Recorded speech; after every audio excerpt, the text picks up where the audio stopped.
Pascal Vittori, vous venez de créer un nouveau parti, Tous Calédoniens. Vous en êtes le président. Qui le compose, ce parti?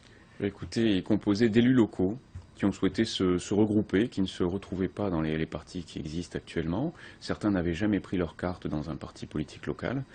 Et donc on a des têtes de liste, à Boulou-Paris comme moi, mais également à la fois Farino. Le maire de Koumak, Wilfried Weiss, est également vice-président du parti. Mais pourquoi avez-vous décidé de créer un nouveau parti? Y a-t-il pas assez de partis en Calédonie? Si, il y a suffisamment de partis, mais on est dans une période de recomposition de la vie politique. On voit bien que depuis quelques années, il y a des partis qui sont morts, il y a des partis qui sont en silence. Et on appartient, nous, à une tradition de la droite modérée en Nouvelle-Calédonie. Moi-même, je suis le représentant d'Hervé Morin en Nouvelle-Calédonie, donc un centriste depuis toujours. Et donc, cette composition politique locale a du mal à être représentée dans les partis qui existent aujourd'hui. Ça veut dire que votre étiquette, c'est une étiquette du centre? Alors, droite modérée, puisqu'on accepte aussi les républicains chez nous. Donc, c'est principalement des centristes, mais pas seulement. Mais il y a d'autres centristes ici, en Calédonie, que vous? Alors, il y a d'autres centristes, effectivement, mais soit ils n'ont pas d'organisation politique, soit ils n'ont pas de parti politique, soit ils ne se revendiquent pas beaucoup de cette étiquette-là. Et donc, moi, je l'ai toujours dit, je ne le cache pas, je me suis toujours réclamé du centre, le centre droit, et j'ai toujours été un démocrate. Alors vous avez intégré, c'est l'actualité de la semaine écoulée, le comité de coordination des Républicains. Pour faire quoi, Pascal Vittori? Parce qu'il y a des urgences aujourd'hui. La Calédonie est face à plusieurs urgences. Une urgence économique, on fait face à une grave crise du nickel, à une grave crise économique. Et puis il y a des incertitudes sur l'avenir. Les Calédoniens ont besoin d'être rassurés sur l'avenir. Et le moyen de les rassurer sur l'avenir, c'est de préparer la sortie de l'accord de Nouméa, c'est de se regrouper. Les indépendantistes doivent se regrouper également, les loyalistes doivent se regrouper parce que c'est plus facile de négocier quand on est regroupé et on va arriver dans une période de négociation. Alors effectivement, on voit qu'il y a de nombreux signataires dans ce comité de coordination des Républicains, mais il y a des absents quand même. Oui, il y a des républicains qui ne font pas partie de ce comité de coordination. Écoutez, ils n'ont pas souhaité pour le moment intégrer ce comité. C'est vrai qu'il y a eu des tensions ces derniers mois, ces dernières années, entre les partis de la droite locale. Et donc, voilà, ça persiste un petit peu, mais je suis persuadé qu'on va trouver les moyens de rassembler tout le monde. Parce qu'aujourd'hui, vous parlez d'union, et il est fort dommage de voir qu'il y a une union qui se fait sans personnes qui sont des républicains aussi. Je suis tout à fait d'accord avec vous, et c'est le souhait des Calédoniens. Le souhait des Calédoniens, c'est que l'ensemble des partis de la droite se coordonnent pour lutter efficacement contre la crise et puis pour préparer l'avenir institutionnel de la Nouvelle-Calédonie. Mais vous ne pouvez pas le faire sans certaines personnes? Non, non, mais on est toujours en discussion, on est toujours en contact. Il y a pas, voilà, les ponts ne sont pas coupés, donc j'ai bon espoir qu'on arrive dans quelques mois à une entente. Et vous pensez que les Calédoniens le voient comme ça aussi? En tout cas, ils le souhaitent. Ça, je peux vous dire que partout où je vais, je rencontre des Calédoniens qui me disent il faut arrêter les disputes, il faut arrêter les bagarres, c'est trop grave, la situation est trop grave, il faut qu'on se réunisse et qu'on soit solidaires pour pouvoir lutter contre la crise et préparer l'avenir. Parce que qu'est-ce qui est le plus important pour ce pays, Pascal Vittori, selon vous? Qu'est-ce qui est le plus important, je vais vous dire, aujourd'hui, c'est de redonner confiance aux Calédoniens.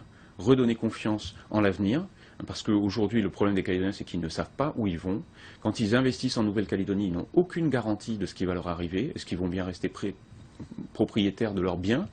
Est-ce qu'ils vont pouvoir continuer à vivre en Nouvelle-Calédonie? Et c'est pas nouveau, Alexandre. Vous savez, moi je raconte toujours dans mes meetings l'histoire de ma famille. Ça fait trois générations qu'on nous dit qu'il ne faut pas investir en Nouvelle-Calédonie, on ne sait pas ce que ça va devenir. Et bien ça, c'est pas acceptable, vous voyez. Dans une vie, dans l'histoire d'une famille, c'est pas acceptable. Voilà. On ne peut pas nous dire pendant des générations, vous ne savez pas ce que vous allez devenir. Voilà. Et ça, les Calédoniens, ils n'en veulent plus. Donc il faut vraiment qu'on se mette autour d'une table avec les indépendantistes, avec l'ensemble des partis de la droite, et puis qu'on dise aux Calédoniens, eh bien, votre avenir est assuré en Nouvelle-Calédonie, dans une société démocratique. Voilà.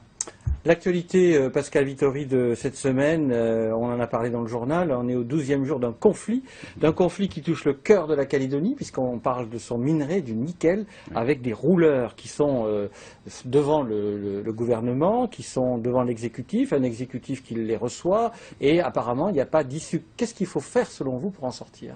Ah ben là aussi, il faut le rassurer un avenir, parce que les rouleurs, c'est une profession qui a toujours été liée au nickel. et puis qui est lié surtout aux petites communes de l'intérieur. Et c'est des gens qui assurent la vie économique et sociale de ces petites communes de l'intérieur. J'avais tout à l'heure Wilfried Weiss au téléphone qui me disait que les maires des communes minières sont très inquiets. Parce que si les rouleurs n'ont pas d'avenir, s'ils ne peuvent pas continuer leur activité, eh bien ça aura un impact terrible sur nos petites communes de brousse. Et donc il faut leur assurer un avenir. Et c'est un vrai choix de développement économique local. Vous voyez, je disais dans un communiqué, il n'y a pas que les multinationales qui ont le droit de bénéficier de l'activité nickel en Nouvelle-Calédonie.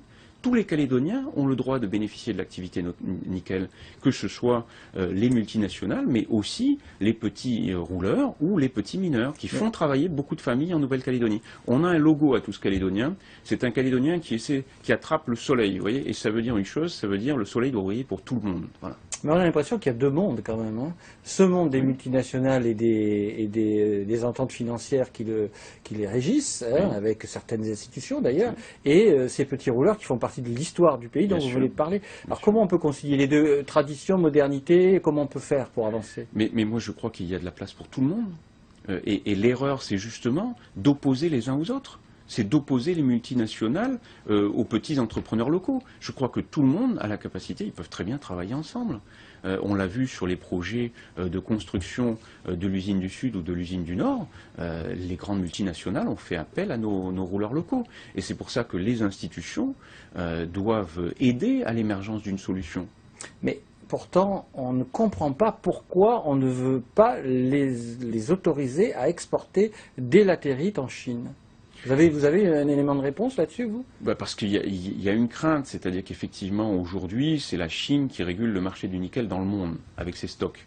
Et donc, on a peur, effectivement, que la Chine utilise ses exportations pour faire baisser le prix du nickel et mettre en difficulté nos usines.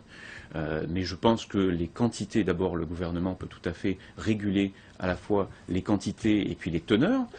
Et donc, je pense qu'on peut tout à fait réguler ces exportations pour ne pas qu'elles déstabilisent le marché du nickel. Est-ce qu'il y a des non-dits dans cette affaire, Pascal Vittori? On nous parle d'une usine qui se monterait en Chine, à Jinchuan, et quand elle sera faite et prête, là, on pourra autoriser toutes les exportations qu'on veut. Vrai ou faux? Cette rumeur circule récemment.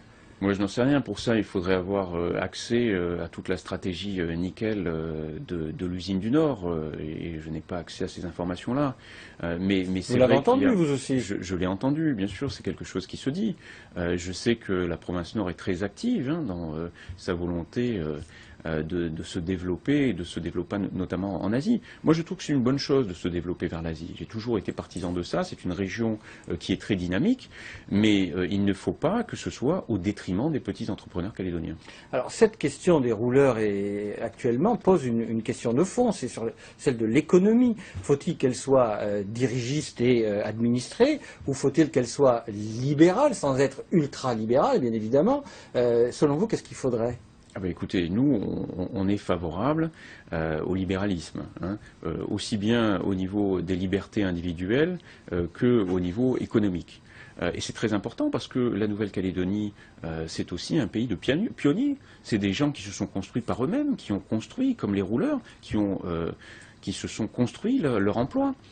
Et ces gens-là, eh bien, il ne faut pas les décourager. Il faut éviter de leur mettre trop de législation ou de réglementation sur le dos. Il faut essayer de réduire leurs charges pour qu'ils puissent être compétitifs. Et c'est à ce prix-là qu'on arrivera à avoir une économie, et surtout une économie locale. Vous voyez, qui soit compétitive et puis qui puisse créer de l'emploi. Parce que ce qui crée de l'emploi partout dans le monde, hein, c'est pas les multinationales, ce sont les petites entreprises. Voilà. Les PME, PMI, c'est eux qui créent de l'emploi. On a entendu cette semaine le MEDEF et la SLN qui en avaient, entre guillemets, assez d'être contraints de ne pas pouvoir entreprendre tel qu'ils le souhaitaient. Il faut quand même un peu de régulation, vous êtes d'accord? Oui, il faut de la régulation parce qu'il faut éviter notamment qu'on arrive à un monopole. Dans tous les secteurs économiques, on a la même situation. On a un petit marché et donc on peut très vite arriver à une situation de monopole avec une seule entreprise qui produise pour l'ensemble de la Nouvelle-Calédonie. Et donc ça n'est pas souhaitable parce qu'après, on ne peut plus voir émerger ces petites entreprises localement qui fournissent du travail à toutes les familles calédoniennes. Et donc il faut réguler à ce niveau-là pour qu'on puisse avoir une concurrence qui est bénéfique également sur les prix, sur la vie chère et qu'on puisse continuer à avoir une qualité de vie acceptable en Nouvelle-Calédonie. Alors justement, parlons du contexte actuel économique justement. On a du chômage en ce moment, on a des réformes fiscales qui sont dans les tuyaux et qui commencent à sortir.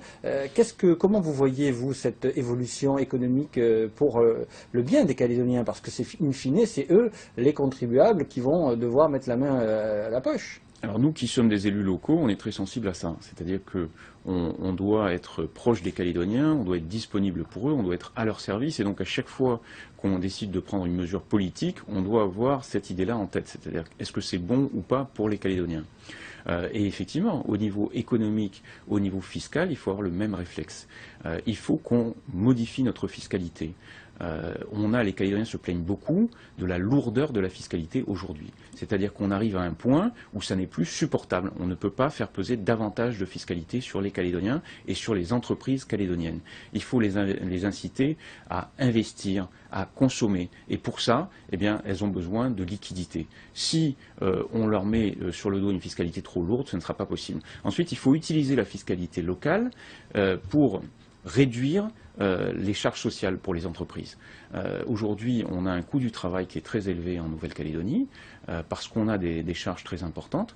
Et donc, il faut que la fiscalité, sous la forme, par exemple, d'une TVA sociale, eh bien, serve à aller alimenter les caisses de la CAFAT et à réduire les charges sociales des entreprises pour qu'elles puissent créer davantage d'emplois. Et le chômage, qui finalement est une donnée récente en Calédonie, est préoccupant? Oui, bien sûr que c'est préoccupant. Vous savez, ce sont tous les jours des dizaines de familles qui recherchent un emploi. Mais ensuite, ça n'est pas seulement le problème de l'emploi, c'est que quand vous avez un problème sur l'emploi, vous avez derrière un problème sur le logement. C'est que ce sont des familles qui n'ont plus de logement. Quand vous avez un problème sur le logement, vous avez un problème sur les enfants qui ont du mal à être scolarisés et à suivre une scolarité normale.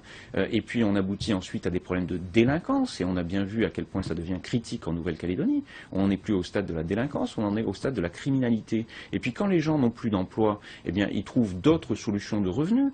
Et vous avez une économie parallèle qui est en train d'émerger, notamment avec le cannabis, et qui fait des ravages. À la fois sur les problèmes de sécurité, mais qui fait des ravages aussi sur la santé des Calédoniens, sur la santé mentale des Calédoniens. C'est-à-dire que les abus de cannabis, ça produit des cas psychiatriques. Et donc on aboutit après à ce qu'on a vu ces derniers temps, c'est-à-dire qu'une insécurité totale qu'on n'avait jamais vue en Nouvelle-Calédonie. Donc vous nous dites finalement que l'instabilité économique peut gérer une instabilité politique.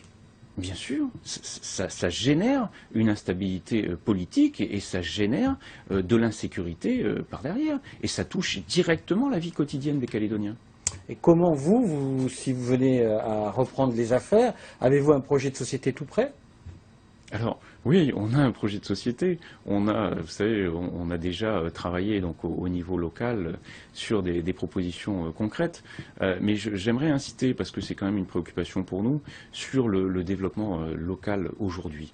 On a des difficultés financières. La Nouvelle-Calédonie a des difficultés financières. Ce que je voudrais dire, c'est qu'il ne faut pas qu'on mette la pression sur les communes et sur les collectivités locales. Parce que c'est elles qui sont au premier rang du développement, c'est elles qui créent de l'emploi dans les communes, c'est elles qui créent du développement économique, qui donnent des subventions, et donc il faut absolument les alléger. Il ne faut pas faire porter tout le poids de la crise sur les collectivités locales. Quand vous dites ne pas mettre de la pression, donnez-nous des exemples. Aujourd'hui, par exemple, on sait que les budgets sont restreints, on sait la Nouvelle-Calédonie demande aux communes de rembourser, par exemple, des trop perçus, et ça, c'est extrêmement difficile, parce que les communes ont juste ce qu'il leur faut pour fonctionner. Si on leur demande de rembourser des sommes importantes d'un coup, eh bien, elles se retrouveront en difficulté, et c'est pas seulement l'institution qui sera en difficulté, c'est tous les habitants des communes derrière qui vivent de ces aides communales et du développement communal. Mais ces communes, les communes de Calédonie au nombre de 33, sont-elles bien gérées? Beaucoup sont en déficit, presque sous tutelle parfois de l'État pour intervenir au niveau de la gestion. C'est variable, mais vous savez qu'elles ont très peu de revenus propres. Et donc c'est compliqué. Elles doivent attendre donc les subventions de la Nouvelle-Calédonie, les subventions des provinces, les subventions de l'État pour pouvoir fonctionner. Et donc elles ne sont pas totalement maîtres de leur budget. C'est compliqué. Pascal Vittori, merci pour avoir accepté notre invitation. Merci pour être venu nous parler de Tous Calédoniens, dont vous êtes le président et qui, vous nous l'avez dit, est composé de têtes de liste des municipales. Merci.